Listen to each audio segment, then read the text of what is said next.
Culture is a very interesting word because it's cult-ish, right? So you're creating a cult.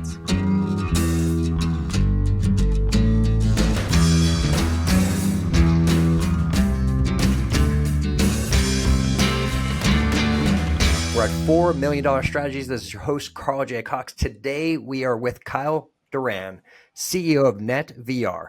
Today, the topic is how to create a strategic culture in your business. Kyle, tell us what you know. Culture is a very interesting word because it's cult-ish, right? So you're creating a cult. You can look at the companies that do it the best. Nike is one of them. That's where my old stomping grounds were back in Oregon. And I kind of take a little bit of advice or understanding from them that it's very much, hey, you come to work and you wear the same brand. You live, breathe, and do the same brand with that. It gets that cultish following. Everybody has that. A lot of the successful companies have that. You look at iPhone versus Android, right? That gets you your cult. And as a CEO, you get to define what that culture is. For us, it was relatively easy. 95% of virtual reality is game induced. So our culture is gamers. So do you identify as a gamer? Yes. Awesome. You fit our culture. When we need help from the outside of that culture, then you get a consultant. Like if you need help to say, hey, what are we missing? Because we are a cult and we have very weird viewpoints.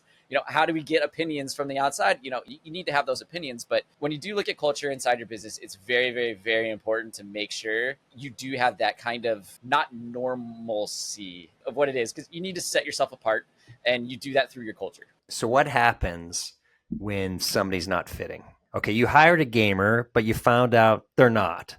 It's like they played SimCity like one time and they were hiding and they're like, no, I'm not really a gamer. What do you do when they're not really fitting in? For me, that one goes back to, hey, okay, cool. They didn't fit the culture box.